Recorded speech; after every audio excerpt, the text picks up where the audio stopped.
Do you need your finishing badges max fast on NBA 2K23? You came to the right place. If you need any other badge methods, I will also have those links in the description. If you need your badges grinded or are looking to buy or sell an account, make sure you hit up GoPlugged. The link is in the description. I gotta get my old intro for the one time. Let's get it. What's going on, YouTube? It's the GOAT White Boy of 2K. It is Young Dirk. So first things first, you're gonna go to these leadership skills. I couldn't find one that helped alley-oops, so this was the only one I could afford right here. So get this, it says it helps inside shooting. Just do it, it's free. You don't have to cost any VC or nothing. Next, what you're gonna do is buy Gatorade boosts and skill boosts. Why are they not here? Okay, 2K, I don't know why my boosts aren't here, but you're gonna get your dunking boosts and then get these Gatorade boosts so you don't run out of energy. Then you're gonna put it on Hall of Fame. Now let me explain this. This is kind of debatable. A few people said to me that All-Star is easier for them. It's the same for me on Hall of Fame and All-Star. If you're having trouble with my method, try it on All-Star, and then once you get good at it, switch back to Hall of Fame, because you want that extra boost, bro. Like, you really want that. It'll just save you so much time if you are doing it consistently correct on Hall of Fame, bro. For the badges, very important. I still haven't assigned my +4 to a category. Still not sure what I want to do. Let me know in the comments what you recommend I should put on my +4. So anyway, you're gonna want to put on Aerial Wizard. That's the most important. That helps you catch lobs.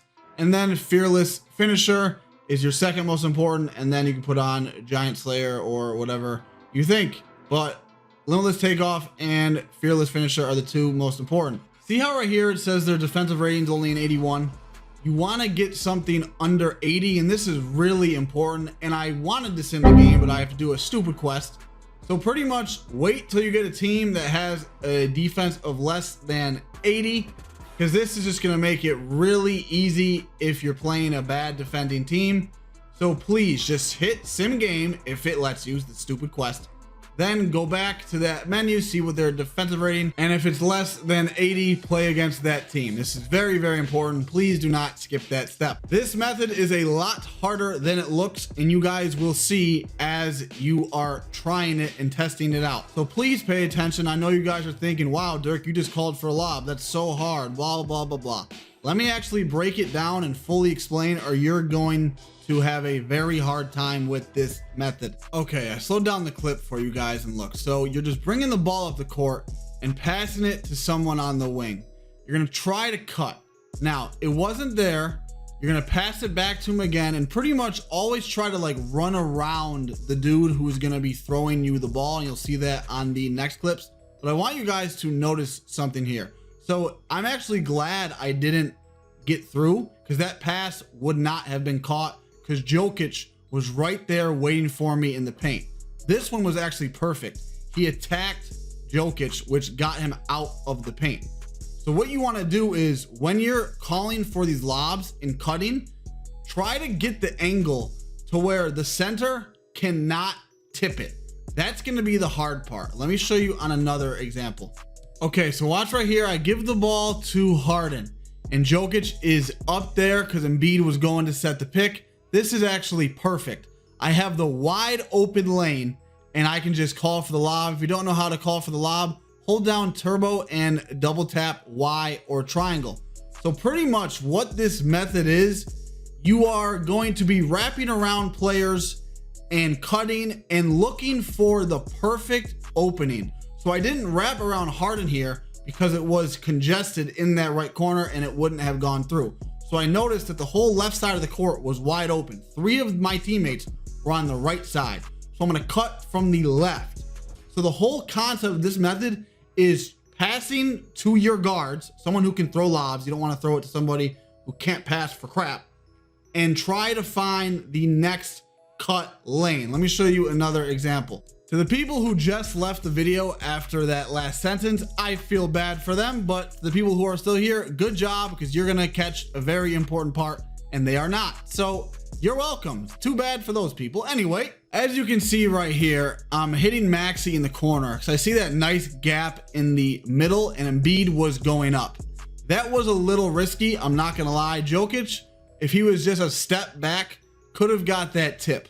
But It worked out perfectly. Let me summarize this, then I'll get into the next important thing. When you're on the fast breaks, try not to call for the ball. And if you do, try to do a give and go alley-oop type thing. But pretty much this whole method is just identifying where is the gap on the court and making sure it's a good cut.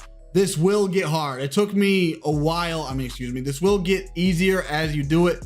It took me a while to get this down. You gotta, like, practice makes perfect. If you want, start on All-Star to understand the gap. Start on All-Star 5 minutes to understand how everything works.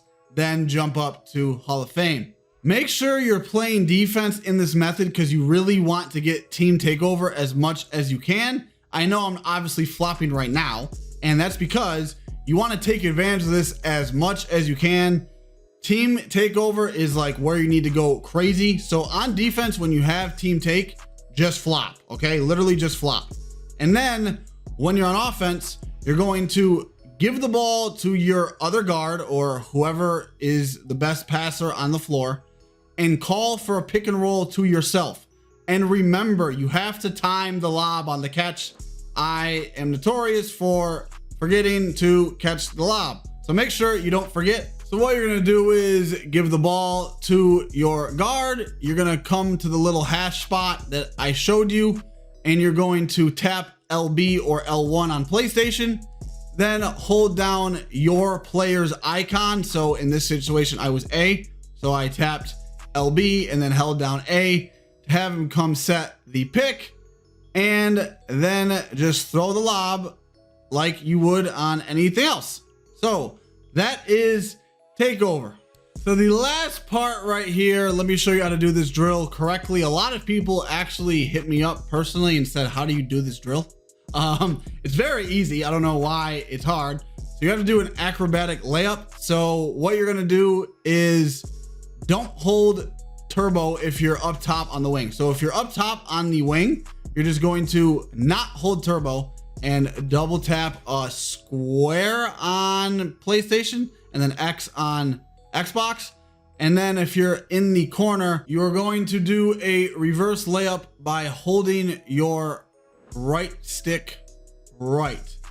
You know, if you can't do that, go in the My Court or the Gatorade facility, whatever it's called, to practice, because this is the easiest drill by far.